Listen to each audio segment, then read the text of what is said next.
Hola, ¿cómo están? En este segundo video vamos a continuar la resolución de la clase 1. En esta oportunidad vamos a abordar lo que sería la sección 2, donde vamos a introducir los conceptos de variables y de condicionales. Antes de ejecutar esta instrucción, esta celda de código, perdón, me gustaría que piensen qué está pasando acá, o qué es lo que se va a ejecutar o finalmente se va a mostrar. Va a ser un poco, ¿estoy bien? Perfecto, zoom. Eh, ¿Qué les parece que sucede? ¿Qué voy a imprimir qué se va a mostrar en pantalla cuando se ejecute el print chau? ¿Qué es esto? Igual de acá, empezar a pensar los roles de cada uno de los elementos que tenemos a disposición. Seguramente se acuerdan que en el video anterior vimos que era necesario para que el lenguaje de programación reconociera algo como una palabra, como un string, ponerlo entre comillas dobles. Porque lo que estaba sin comillas tenía otro tipo de roles. Las palabras sin comillas, el texto sin comillas se usaba para variables como ver ahora o palabras reservadas en particular. Si yo ejecuto estas dos instrucciones de código, lo que vamos a ver es la palabra hola. No imprime chau, imprime la palabra hola. Entonces, ¿qué está pasando? Chau es el nombre de una variable. El signo igual se encarga de asignarle a esa variable este contenido, que es la palabra hola. Por ende, cuando yo imprimo, lo que hace la función imprimir es fijarse cuál es el contenido de la variable, que se llama chau, se fija que hay adentro, en particular, está la palabra hola, y es lo que termina mostrando en pantalla. Lo que tenemos acá es la primera aproximación a la definición de una variable. Una variable nos permite almacenar información. Las variables son como una caja, a modo de ejemplo. Esas cajas tienen contenido. El contenido es lo que guarda la variable, la información que está almacenando. Supongamos que yo tengo en mi mueble una caja donde guardo fideos. Bueno, adentro de esa caja hay fideos, pero además, para poder saber qué hay dentro de la caja, sin tener que abrir el contenido, utilizamos nombres particulares. Entonces, el nombre de la variable es lo que está acá a la izquierda, que sería chau, y el contenido es lo que le asignamos después del igual. Entonces, imagínense que yo tengo en mi mueble un montón de cajas y a cada una le pongo una etiqueta particular para saber qué es lo que estoy almacenando en esa caja. Un buen nombre para la caja de fideos sería fideos. Abro la caja y me encuentro con un contenido particular.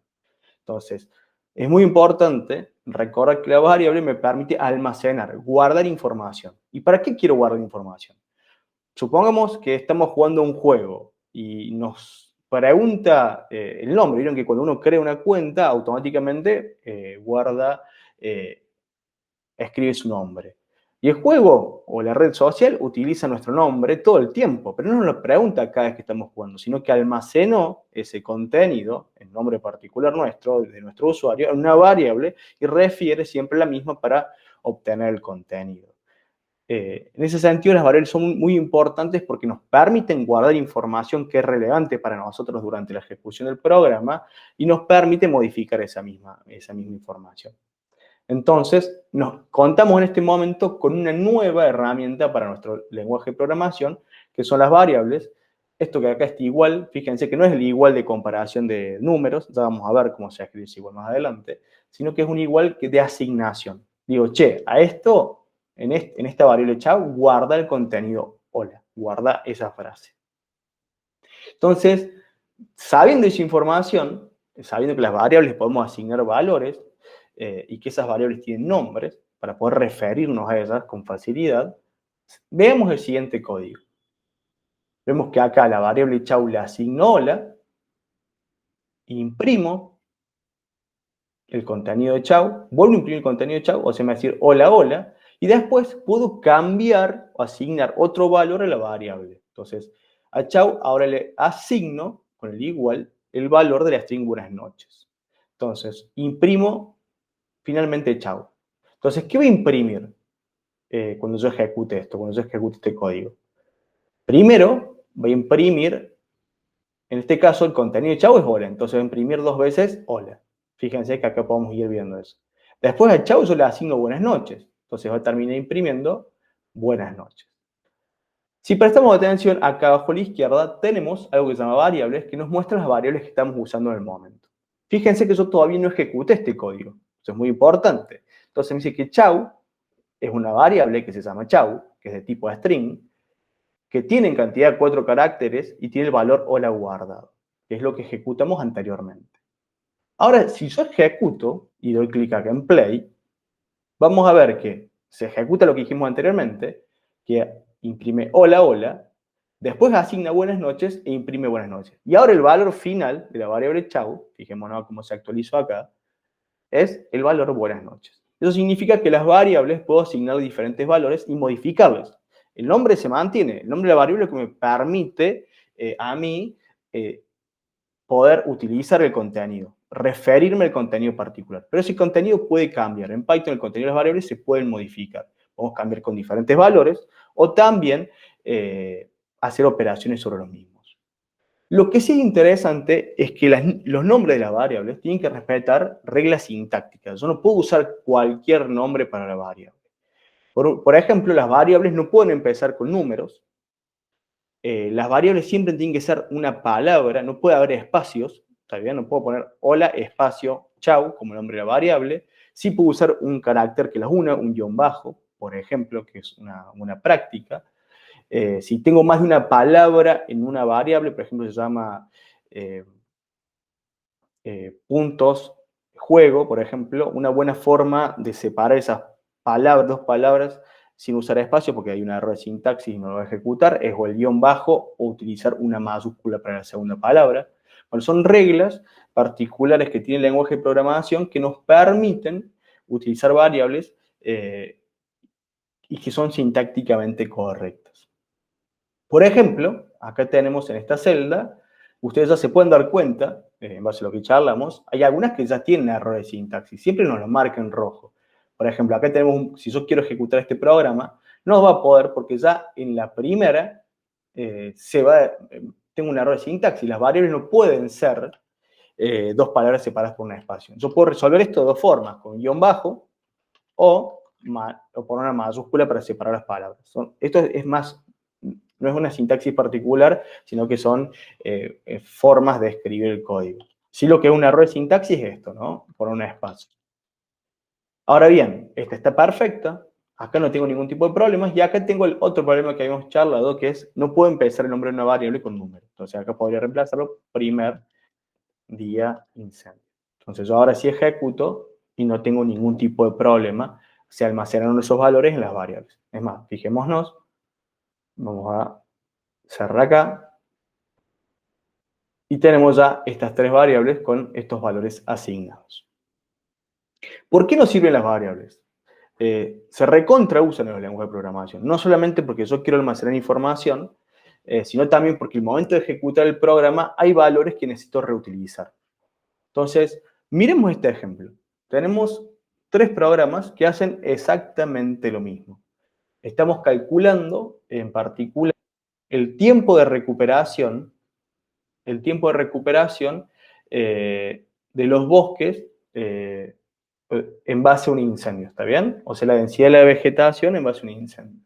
Por ejemplo, este programa, vamos a ver tres programas iguales y vamos a ver qué los diferencia uno del otro. O sea, no iguales, sino que el objetivo es el mismo, hacen exactamente lo mismo, hay ciertas cosas que no le cambian. Bueno, acá empezamos imprimiendo print, vamos a calcular el daño ocurrido en función de la superficie afectada. Definimos una variable que se llama superficie, está bueno eso, y le asignamos el número 100. De la densidad de la vegetación, imprimimos de la densidad de la vegetación, densidad como 0,87, le asignamos ese valor. La intensidad del fuego, creamos una variable que se llama intensidad y le asignamos el valor 13. Y de la humedad del suelo al momento del incendio. Y le asignamos a la humedad, a la variable humedad, el valor 0,45. Y para calcular el daño en base a estos elementos, hacemos este cálculo matemático que es multiplicar la superficie por la densidad, por la intensidad y dividirlo por la humedad, que es lo que tenemos en cada una de las variables. Y eso se lo asignamos a una nueva variable llamada daño. O sea, este cálculo, estas operaciones aritméticas, en base a los contenidos de las variables definidas anteriormente, la guardamos en daño. Y finalmente imprimimos el daño en base a la magnitud del incendio y calculemos el tiempo de recuperación en base al daño. Entonces, si che, ¿cuántos meses va a tardar en recuperarse? Bueno, tenemos este pequeño calculito, que es del daño, que es lo que almacenamos en daño, a la potencia de 2 dividido 100.000. Entonces guardamos ese resultado del mes de recuperación y terminamos imprimiendo con la función print el texto más el contenido que hay en mes de recuperación. Fíjense que acá los nombres de las variables están vinculadas al contenido. O sea, yo con el nombre sé que estoy guardando y cómo reutilizarlo. Entonces acá vemos, vamos a calcular el daño, imprimimos en función de superficie afectada, densidad de vegetación, intensidad de fuego y de la humedad del suelo. Y nos dice que el daño ocurrido del incendio fue este numerito, que es el que guardamos acá en daño, y el tiempo de recuperación en meses es de casi 63 meses. ¿Está bien? Recuerden que eso lo guardamos en esta variable mes de recuperación. Acá vamos a ver en la próxima celda el mismo código, pero hay algo fundamental que cambia, y es el nombre de las variables. Acá el nombre de las variables son A1, A2, B, C, F, L. ¿Me están diciendo algo a mí como programador? ¿Sé que estoy almacenando? Si viene una persona y lee este código, ¿entiende realmente qué estoy almacenando en A1 o A2? No. Los dos programas son iguales, van a hacer bien el cálculo, van a resolver el problema, pero en este caso el nombre de las variables no representan el contenido. Y una excelente práctica al momento de programar, a pesar que la ejecución sea la misma, es más, si yo imprimo esto, vamos a hacer click and play, tenemos los mismos resultados, los programas, las personas, las escribimos para que leen otras personas. Lo ejecutan las computadoras, pero es muy importante recordar que nosotros escribimos estos programas para que lo lean otras personas. Y usar variables con nombres representativos del contenido es importantísimo porque es más fácil de entender y segundo, cuando yo vuelva ese código voy a saber qué quise hacer ahí. Y la tercera opción es esta, no usar variables y hacer los cálculos automáticamente, lo cual es mucho menos entendible y si ejecutamos podemos ver que también me da los mismos valores. La diferencia, lo cual no es menor para nada, es que este código, que es el primero, se entiende mucho más. Lo puedo leer, puedo entender qué estoy guardando en cada variable, puedo entender el cálculo, qué es daño, de qué variables depende, qué corresponde el contenido de cada una de esas variables, a diferencia de la opción 2 y la opción 3. Entonces, todos los programas tienen el mismo resultado, pero la forma que están escritos nos permite aprovechar las variables para ponerles nombres representativos, para facilitar la legibilidad y para también recordar, guardar esa información. Por ejemplo, si yo quiero usar de vuelta el valor en este código de acá, que no guarde absolutamente nada, si quiero usar el dato daño, tengo que volver a calcularlo. En cambio, los ejemplos anteriores, yo lo tengo almacenado acá. Esto me dice de recuperación. Lo tengo almacenado acá. O lo tengo almacenado acá. Y puedo reutilizar ese cálculo, eso que almacené, al futuro. ¿Está bien? Entonces, por un lado, queremos variables con nombres legibles, que sean entendibles, porque nos facilitan la lectura y comprensión del código. Y también queremos almacenar información para no tener que calcular cosas nuevamente y reutilizarlas. Entonces, a modo de ejemplo, y ejercicio de resolver, que es el ejercicio 4, tenemos un nuevo valor que recupera. Nosotros vimos que en dos variables tenemos un dato interesantísimo, que son los meses de recuperación. Pero la recuperación del incendio está medido en meses. A nosotros nos gustaría ver dos cosas. Por un lado, ¿cuántos días equivalen esos meses? Podemos decir que en promedio, esto es información importantísima, cada mes tiene 3.43 días, sacamos el promedio para evitar los meses que tienen 30, 31, 28. Entonces, si tenemos los meses, hay que multiplicar esa cantidad de meses por este promedio de días para calcular el total de días de recuperación. Y también nos gustaría recuperar la cantidad, ¿en cuántos años? ¿En cuántos años va a tardar en recuperarse? Es más, si nosotros tenemos el total de meses y sabemos que un año tiene 12 meses, deberíamos dividir ese total de meses, el costo de recuperación de meses, por 12. Entonces, en el ejercicio pueden resolver esto. Y como pista importantísima, nosotros ejecutamos y tenemos, al ejecutar, variables con contenido a disposición. Entonces, por ejemplo, si yo tengo en dos de las ejecuciones almacenado la cantidad de meses de recuperación, podría reutilizar esa variable. En un caso fue L, el nombre es L, y en el otro es meses de recuperación. Entonces, si yo quiero calcular los días de recuperación, yo podría usar, acá de vuelta tenemos el mismo problema que les decía hace un ratito, se autocompleta el código, recomiendo que no lo hagan, creo la variable que es representativa, busco meses de recuperación, que es donde yo almacené, puede ser la otra también, y multiplico por la cantidad de días promedio, y después imprimo ese valor. Entonces pongo, perdón, vamos a borrar esta celda que se me grabó acá, hago doble clic y pongo print, puedo escribir cantidad de días de recuperación, y si yo pongo una coma acá, puedo agregar una variable que creo que es simple, que es días de recuperación. Y para año de recuperación es acá lo mismo, ponemos años. No podemos usar caracteres claves, por ejemplo la palabra, vamos a testearlo, pero ponemos total, total años, vamos a probar qué pasa con eso, fíjense que ya me está marcando. Yo puedo poner meses de recuperación, que es el valor que yo calcule, dividido 12, eso me da la cantidad de años, y después imprimir eso. Yo cuando imprima, puedo tener los dos datos. ¿Está bien? ¿Qué es lo interesante? Que gracias a haber almacenado ya la variable, puedo recuperar y utilizar el contenido de la misma y no volver a calcular. Y de vuelta, al usar variables que nombre representativo para variables, me facilita totalmente el entendimiento de lo que estoy haciendo.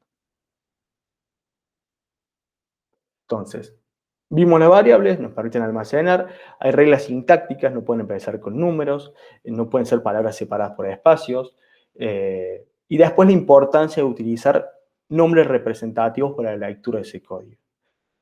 Además de los nombres representativos, también recordar que la variable me permite almacenar información que yo factiblemente quiera reutilizar en algún otro momento en la ejecución de mi programa. Ahora bien, estuvimos viendo que nuestros programas se ejecutan secuencialmente, línea tras línea. ¿Pero puedo tomar decisiones? Si quiero que mi programa, en base a algo particular, haga una cosa y en base a otra cosa resuelva de otra forma, ¿lo puedo hacer? ¿Puedo cambiar el orden de ejecución? En realidad uno no cambia el orden de ejecución, pero puede tomar decisiones en cuanto a qué se ejecuta y qué no, en base a cosas que sucedan en nuestros programas. Como digo hace un ratito, siempre nuestros programas mostraron el mismo resultado. O sea, la secuencia de instrucciones mostraba, imprimía algo, después imprimía otra cosa, siempre se ejecuta, cada vez que ejecutaba el programa pasaba exactamente lo mismo, no cambiaba. Lo cual nos parece ser muy útil porque cuando nosotros estamos creando soluciones particulares, hay un montón de variables o condiciones que pueden cambiar la ejecución de nuestros programas. A continuación vamos a presentar una herramienta que se utiliza un montón y es fundamental para la creación de programas que se adapten a diferentes situaciones o condiciones. Esa herramienta se llama condicional, como lo dice el nombre, va a tomar decisiones en base a condiciones y podemos entender cómo se entiende. ¿Cómo se escribe condicional? Lo vemos acá. Primero tenemos una variable que se llama riesgo de incendio, la declaramos como 0.25. El riesgo de incendio, fíjense que acá tenemos comentarios con información, toma un valor entre 0 y 1, y es la probabilidad de que ocurra un incendio. Y acá tenemos un if, que esto sería sí, y adentro, entre paréntesis, tenemos lo que se llama condición. Esta condición, fíjense, tenemos el símbolo mayor, y va a devolver algo que puede ser verdadero o falso. Esta condición, en el caso de ser verdadera, fíjense que después sí tenemos estos dos puntos, va a imprimir el cuerpo, lo que está dentro del dos puntos, que se llama el cuerpo del sí, y si esta condición es falsa, va a imprimir lo que se encuentra abajo del else. El else es el si no. Che, el riesgo de incendio es mayor a 0.5 y me fijo, 0.25 es mayor que 0.5, no, falso. Entonces, esto no se ejecuta, saltea, y se ejecuta la condición, el código del else, del si no. Entonces, el riesgo de incendio es bajo, se imprime. Entonces, testeemos y vemos que se imprimió el riesgo de incendio bajo. Pero si yo cambio acá el numerito y pongo 0.7, ahora lo que tengo almacenado en la variable no es 0,25, sino 0,7. 0,7 es más grande que 0,5, entonces esta condición se hace verdadera y por ende se va a ejecutar el cuerpo del sí, lo que se llama el cuerpo del if. Entonces eso ejecute y va a cambiar. Ahora sí, el riesgo de incendio es alto. A diferencia de los programas anteriores que ejecutaban siempre la misma secuencia de instrucciones, va a depender de las condiciones del sí. Si se cumple la condición, se imprime lo que está acá. Si no se cumple, se imprime lo que está bajo el else. Y otro dato interesante, fíjense que ahora sí hay un espaciado. Hay una indentación. Cuando aparecen los dos puntos, y yo quiero, sintácticamente es necesario que el cuerpo del if esté separado una cantidad de espacios. Es un tab en general, fíjense, usamos el tab y queda identado. Si yo rompo eso, hay una error de indentación. Entonces, como este es el cuerpo de este if y se va a ejecutar únicamente si el if es verdadero, la condición es verdadera, tiene que estar alineado hacia adentro. Entonces, tenemos una palabra clave, que es el if, que nos indica el inicio de la estructura. Luego hay paréntesis, esos paréntesis nos indican que está la condición, que es lo que nos va a permitir decidir qué caso se va a ejecutar y cuál no. Y para cerrar, usamos los dos puntos. Una vez que usamos los dos puntos, tenemos la respuesta en el caso que se cumpla la condición, el código correspondiente a cuando se cumple la condición. Luego, acá puede ir más de una instrucción. Vamos por un montón, siempre que estén identadas. Y luego tenemos el else, que nos indica el inicio del segundo caso. Es decir, las instrucciones que se tienen que ejecutar cuando esta condición no se cumple. Y podemos ver debajo del else, de los dos puntos, el cuerpo de las instrucciones que se tienen que ejecutar en ese caso. Ahora bien, como le dije anterior, esto es cuestión de indentación y es muy importante que se cumpla porque forma parte de la sintaxis particular del lenguaje de programación. Entonces, veamos esto. Tenemos el ejercicio 5. Este ejercicio en particular nos pide que modifiquemos este programa agregando instrucciones para ambos casos de riesgo. Fíjense en el if, ya agrego una instrucción. Esto es para practicar el tema del identado. O sea, si está dentro del cuerpo, si yo hago enter, ya automáticamente queda identado ahí. Entonces, yo puedo poner acá el riesgo de incendio es bajo, me recomienda decir print puede fumar, yo voy a poner print puede hacer asado, puede hacer asado.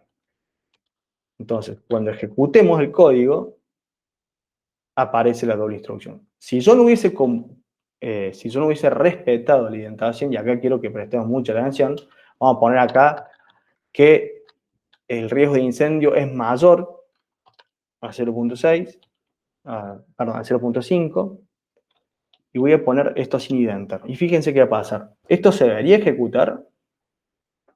No, porque queríamos que esté dentro del cuerpo libre, de la else, perdón. Entonces yo cuando ejecuto, dice puede hacer asado. ¿Por qué?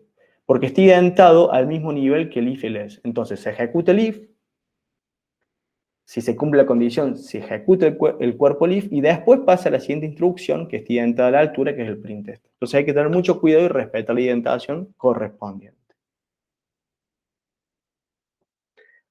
Y fíjense que además de tener la palabra clave if, tener la palabra clave else, tenemos las condiciones que son las cosas que van entre los paréntesis que están al lado del if.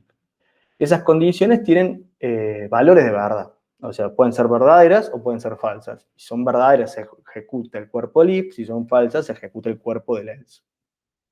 Entonces, por ejemplo, print 2 es menor que 1. No. ¿Qué debería imprimir esto? Falso. 2 es igual a 2. Ah, esto es importantísimo. ¿Vieron que el igual lo usamos para la asignación? Bueno, el igual es, son los símbolos que utilizamos para la igualdad matemática. O sea, si ven un igual, es el igual de la matemática. Entonces, 2 es igual que 2, sí, esto me debería dar verdadero. 1 es menor que 2, sí, esto me debería dar verdadero. Y acá tenemos el mayor igual. Este que es el mayor igual, es el famoso mayor igual que usamos también en matemáticas, se escribe el mayor pegado al igual. Entonces, 2 es mayor o igual que 1, no, esto es falso.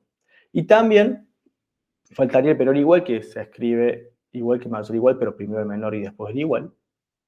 Y después también podemos comparar palabras. Las palabras pueden ser iguales. Hola, es igual a la palabra chao, esto es falso, pero hola es igual a la palabra, esto me daría el verdadero. Yo ejecuto y me devuelve false. El primer print es false porque 2 es menor que 1. 2 igual que 2 me devuelve true, true, true, false, true. Verifiquemos. 1 es menor que 2, true. Muy bien. 2 es mayor o igual que 1, true. Hola es igual a chao, false.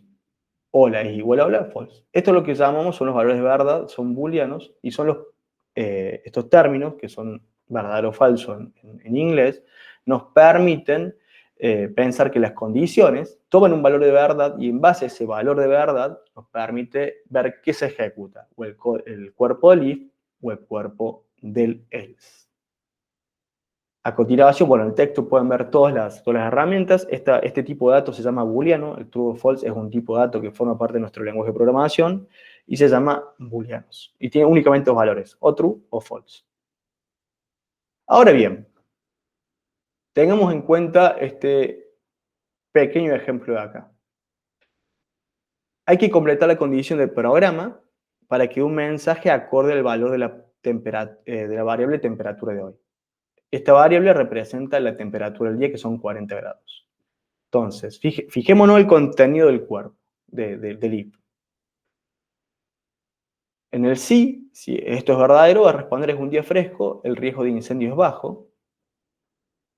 El else dice es un día caluroso, el riesgo de incendio es alto. Entonces, ¿cómo podemos definir esta condición? Yo quiero que cuando esto sea verdadero, la condición sea verdadera, se ejecute el código del sí. Entonces, si la temperatura de hoy es menor a 20 grados, es un día fresco, el riesgo de incendio es bajo. Si no, significa que es mayor o igual, entonces va a responder que el riesgo es alto. Entonces, en base a la variable que tenemos, dice un día caluroso, el riesgo de incendio es alto. ¿Qué hubiese pasado si yo ponía al revés? Me equivoqué y bueno, si la temperatura de hoy es mayor a 20, quiero que si esto se hace verdadero, entonces se va a ejecutar el cuerpo del sí. Y eso no va a coincidir. Digo, bueno, es un día fresco, el riesgo de incendio es bajo. Entonces, este ejercicio lo que nos hace es prestar atención a la condición que necesitamos en base a lo que está definido dentro del cuerpo de ejecución del programa. Y como cierre, acá como ejercicio le dejo como práctica, tienen que crear su primer condicional completo ustedes. Para resolver el desafío tenemos esta fórmula que me dice que podemos calcular el índice de riesgo de incendio. Que el riesgo de índice de incendio tiene tres valores. Es la temperatura, por la cantidad de días sin lluvia, y eso lo dividimos por la humedad. Entonces, primero que nada, recomendación, reconozcan qué datos van a necesitar para poder generar o calcular el riesgo de incendio. Creo que acá están los tres claritos. Importantísimo, utilicen variables para almacenar cada valor, esas variables que representan el contenido, guardar el resultado de esta operación en una nueva variable e imprimir finalmente el resultado de lo que del riesgo del índice de riesgo de incendio. Cualquier cosa le pueden consultar también los tutores. Muchísimas gracias. Hasta aquí hicimos un cierre. Vimos las variables para almacenar valores, la importancia de la representatividad de los nombres y también vimos el concepto del condicional para generar programas que puedan tomar decisiones en base a condiciones, a grados de verdad. Y vimos que tenemos palabras claves, que son el if, el else, y que cada uno de estos tiene un cuerpo de instrucciones que se va a ejecutar en el caso que se cumpla la condición y en el caso que no se cumpla la condición. Bueno, espero que ya quedó claro. Nos vemos en el próximo video para avanzar con gráficos de diferentes valores. Adiós.